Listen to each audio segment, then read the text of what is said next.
अब अपन इस प्रश्नावली को आगे बढ़ा रहे हैं। 15.1 के कुछ सवाल हमारे हो गए थे। अब इसमें 8, 9 और 10 एक जैसे सवाल हैं समकेंद्रीय वृत्त से संबंधित।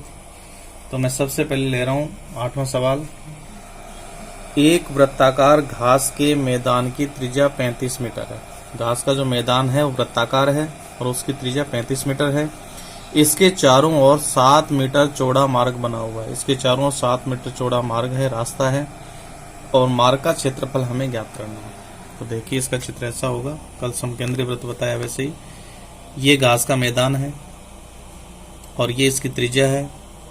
जो इसकी त्रिज्या दे रखी है इसमें 35 मीटर,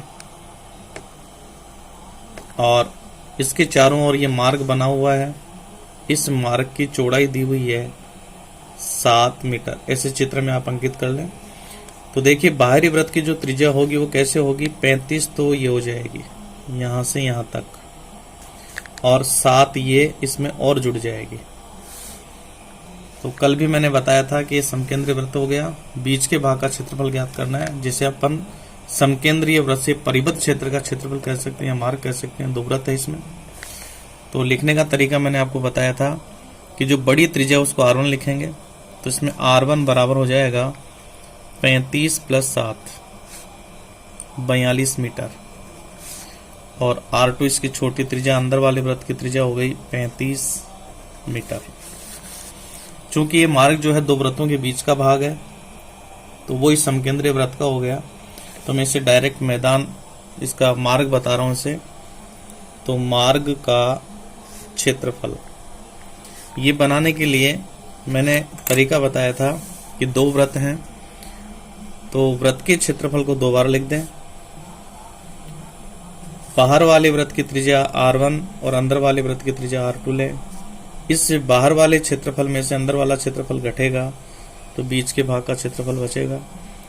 पाई इसमें से कॉमन ले सकते हैं, तो अंदर बचेगा R1 square minus R2 square. अब देखिए कल ये भी कहा था कि ये a square minus b square बनता है। अगर स्क्वायर करने में दिक्कत होती है तो अपन इसको ऐसे भी तोड़ सकते हैं। एक ब्रैकेट में दोनों त्रिज्याओं का योग कर देंगे और दूसरे ब्रैकेट में घटा देंगे।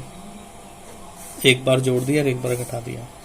अब अपन यह मान रख सकते हैं, पाई का मान 22/7 इंटू पहले ब्रैकेट में देखो R1 + R2, R1 42, R2 35।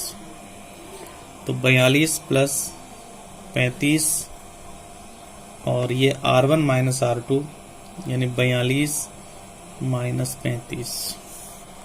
तो यह आएगा 22/7 इंटू, इनको जोड़ेंगे तो ये हो जाएंगे 77, इंटू इसमें से घटाएंगे तो 42 में से 35 जाएगा तो 7 बचेगा। देखिए 7 से 7 कट जाएगा तो यह आएगा 22 × 7 77। 77 को 22 से गुणा करना है। तो अगर वैसे नहीं होता मौखिक तो देखो गुणा करके देखने में कोई दिक्कत नहीं है। 7 × 14, 7 × 14 और 1 15, 154। तो इसमें भी 154 ही आएगा। तो 4 9 6 1। तो ये बन गया 1694 क्षेत्रफल है, इसलिए लिखेंगे मीटर स्क्वायर। ठीक ऐसा का ऐसा ही क्वेश्चन इसमें दिया हुआ है। देखिए एक इसका जो नवा क्वेश्चन है वो 2 समकेंद्रीय वृत्तों से परिबद्ध क्षेत्र का क्षेत्रफल है। तो ये तो वृत्त का क्षेत्रफल हो गया, ये इसमें स्क्वायर नहीं आया, इनमें से कोई नहीं, ये नहीं हो सकता। तो देखो अभी मैंने जो सरल करके बताया वो सूत्र हो गया इसका, पाई कॉमन, एक बार जोड़ दिया एक बार घटा दिया, इसका 20 सही होगा। ठीक इसी पर आधारित क्वेश्चन नंबर 10 है। तो क्वेश्चन नंबर 10 के अंदर दिया है 2 समकेंद्रीय वृत्तों की त्रिज्याएं 4 सेमी और 3 सेमी। बड़े वृत्त की त्रिज्या ये है, छोटे की है। इन वृत्तों से परिबद्ध क्षेत्र का क्षेत्रफल ज्ञात कीजिए, क्या होगा। तो देखिए इधर लिखते हैं, दोबारा कर लेते हैं। R1 का मान इसमें 4 हो जाएगा,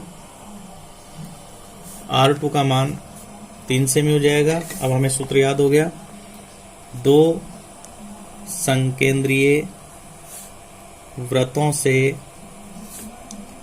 परिबद्ध क्षेत्र का क्षेत्रफल बराबर पाई कॉमन तो ब्रैकेट में आएगा R1 square minus R2 square, अलग अलग लिखेंगे तो पाई R1 प्लस R2 हो जाएगा और ये हो जाएगा R1 माइनस R2 हो जाएगा। तो यहाँ देखो 22/7 इंटू R1 का मान यहाँ 4 है तो 4 + 3 इंटू ये घट जाएगा 4 - 3 तो 22/7 इंटू 4 3 7 हो गए इंटू 4 में से 3 गया 1, ये कटेगा तो ये आ गया 22 एकम 22 सेमी स्क्वायर। क्षेत्रफल की इकाई वर्ग इकाई होती है। तो ये क्वेश्चन हो गया। इस प्रकार से ये क्वेश्चन एक साथ हो सकते हैं। अब अपन जो प्रश्न कर रहे हैं वो है, देखो चौथा क्वेश्चन रह गया था कल। तो क्वेश्चन नंबर 4 में देखो 100 चक्कर में एक स्कूटर का पहिया 88 मीटर की दूरी तय करता है। इससे हमें एक चक्कर का मान निकालना है, क्योंकि अपन जानते हैं एक चक्कर बराबर होती है परिधि, जो मैंने कल भी बताया था, और फिर पहिए की त्रिज्या ज्ञात करनी है। तो देखिए इसमें अपन इसको ऐसे लिख लेते हैं, चूंकि 100 चक्कर बराबर 88 मीटर, इसलिए अपन निकालेंगे एक चक्कर का मान। तो एक चक्कर का मान कम होता है, इसलिए 88 में 100 का भाग लगेगा, और 100 का भाग देना सरल है, 2 अंक छोड़ के दशमलव लगा देंगे तो 0.88 मीटर हो जाएगा। अब एक चक्कर को अपन लिख सकते हैं, चूंकि एक चक्कर बराबर होता है परिधि, इसका मतलब परिधि का मान हमारे पास आ गया 0.88 मीटर। अब यहां से हम परिधि का फार्मूला लिख सकते हैं, क्योंकि मान दिया है, तो 2πr बराबर 0.88। सरल करेंगे तो पाई का मान 22/7 इंटू आर, यहां से त्रिज्या ज्ञात हो जाएगी 0.88, या r बराबर होगा 0.88, 7 ऊपर चला जाएगा और नीचे 2 गुणा 22 आ जाएगा। तो देखिए 22 से अपन 88 को काटेंगे, 4 बार कटेगा, लेकिन 2 अंक छोड़ के दशमलव, तो यहाँ 0 लगेगा, और 2 से इसे काटेंगे तो यह आएगा 0.02। तो हमारे पास यहाँ जो त्रिज्या है वो आएगी 0.02 इंटू 7, तो 7 दूनी 14, 2 अंक छोड़ के दशमलव, पॉइंट यहाँ लगेगा, इतने मीटर इसकी त्रिज्या होगी। बड़े आसानी से सवाल हो जाता है। तो यहाँ ध्यान रखना होगा एक चक्कर परिधि के बराबर होता है। अब इसका जो क्वेश्चन है, कई बार ये बोर्ड में पूछा गया था, और कोर्स चेंज होने से पहले ये एग्जाम्पल में भी आया करता था। क्वेश्चन नंबर 7, एक वृत्ताकार खेत पर 24 रुपए प्रति मीटर की दर से बाड़ लगाने का व्यय इतने रुपए है। ध्यान देना, बाड़ हमेशा परिधि पर लगेगी, बाउंड्री पर। तो इससे 24 रुपए प्रति मीटर, यानी 1 मीटर का जो खर्चा है वो 24 रुपए है, और वो खर्चा कुल आता है 5280 रुपए। यदि हम 24 का भाग इसमें दे देंगे 5280 में, तो हमें परिधि प्राप्त होगी, क्योंकि बाड़ कहाँ लगेगी, बाउंड्री पर। परिधि से हम त्रिज्या ज्ञात कर लेंगे। फिर इसमें पूछा इस क्षेत्र की 0.50 रुपए प्रति वर्ग मीटर, देखो वर्ग नाम आते समझो क्षेत्रफल है, प्रति वर्ग मीटर की दर से जुताई करानी जानी है। अब जुताई होगी खेत के अंदर, तो पूरा फील्ड काम में आएगा, तो फील्ड को हम स्पर्श कर सकते हैं, इसका मतलब हुआ क्षेत्रफल। तो क्षेत्रफल निकालने के बाद में उसे अपन 0.50 से गुणा कर देंगे, तो क्षेत्रफल निकल जाएगा, यानी इसका खर्चा निकल जाएगा, खेत जुताई कराने का व्यय। तो देखिए अपन इसमें लिखेंगे, घास का जो मैदान, ये जो खेत है वो वृत्ताकार है, तो इसमें दिया है 24 रुपए प्रति मीटर की दर से बाड़ का खर्चा, ये हमें दे दिया 5280 रुपए। इसलिए अपन ये देखेंगे कि बाड़ का जो खर्चा है, यानी वो बाड़ कितनी है। तो बाड़ होती है बाउंड्री पर, और बाउंड्री यहां पर होगी परिधि। तो जैसे ही परिधि अपन निकालेंगे, तो ये 5280 में 24 का भाग देने पर आएगी। अब इसमें ज्यादा बड़े पहाड़ों से अगर आप नहीं काट सकते तो छोटे छोटे पहाड़ों से काटें, लेकिन गलती नहीं करें। तो जैसे मान लो मैं इसे काट रहा हूँ, 4 से काट देता हूँ, 4 × 24, 4 से ये कटेगा, 4 एकम 4, फिर 4 × 3 12, 4 दूनी 8, 0। 6 से अब ये कट जाएगा तो ये आएगा 6 दूनी 12, 6 दूनी 12, 0। यानी परिधि का जो मान है वो हमारे पास आया 220 मीटर। अब ये सवाल वहीं से पहले की तरह शुरू हो गया है। सवाल परिधि का मान दिया है तो परिधि का फार्मूला पहले लिखेंगे। 2πr बराबर 220 हो जाएगा, या 2 गुणा पाई का मान लिखेंगे 22/7 इंटू आर बराबर 220, या आर बराबर हो जाएगा 220 ऐसे रहेगा, 7 नीचे वो तो ऊपर चला जाएगा, और 2 गुणा 22 नीचे आ जाएगा। 22 से 220 10 बार कटेगा, 2 से 10 5 बार कटेगा, तो त्रिज्या का मान यहाँ आएगा 7 पंजे 35 मीटर। ये त्रिज्या आ गई। चूंकि हमें जुताई कराने का खर्चा ज्ञात करना है तो जुताई जो होगी वो खेत के अंदर फील्ड पर होगी, इसका मतलब हमें क्षेत्रफल निकालना है।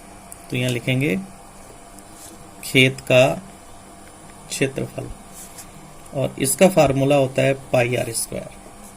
तो 22/7 इंटू आर का मान 35 है, स्क्वायर है 2 बार गुणा कर देंगे, 7 पंजे 35, तो 22 पंजे 110 इंटू 35, 0 लिख देंगे। 11 से गुणा कर दो, 11 5 55, 11 3 33 और 5 38, तो यह आएगा 3850 वर्ग मीटर। अब तीसरे नंबर पर अपन निकालेंगे खर्चा। तो इसमें अपने को लिखना है जुताई करवाने का खर्चा, और देखिए ये खर्चा हमें दिया है 0.50 रुपए प्रति वर्ग मीटर, यानी एक प्रति नाम एक का होता है, 1 वर्ग मीटर का खर्चा 50 पैसे हो गया, तो 3850 का ज्यादा होगा, इसलिए अपन 3850 को गुणा कर देंगे 0.50 से। तो देखिए इसमें दशमलव पहले भूल करके इसको गुणा कर लेते हैं।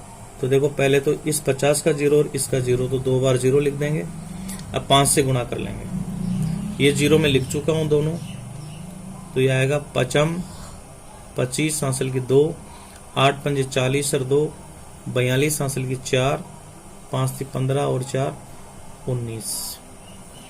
अब यहां से देखिए इसमें 2 अंक छोड़ के दशमलव, तो यहां लगा देंगे, तो इतने रुपए आएंगे, पैसे इसमें है नहीं, 1925 रुपए जुताई का खर्चा होगा। इस प्रकार अपन इस प्रश्नावली को पूरा कर सकते हैं। तो ये प्रश्नावली अपनी पूरी है, और इससे पहले की जो प्रश्नावली वो आपको पढ़ना जरूरी है। तो आपको इसमें दी हुई मिलेगी वो प्रश्नावली, डिस्क्रिप्शन में आपको इसकी पिछली प्रश्नावली दी हुई मिलेगी, क्योंकि अगर आप पहली उस प्रश्नावली को समझ लेंगे तो सूत्र वगैरह सब समझ में आ जाएंगे और ये प्रश्नावली समझ में आ जाएगी।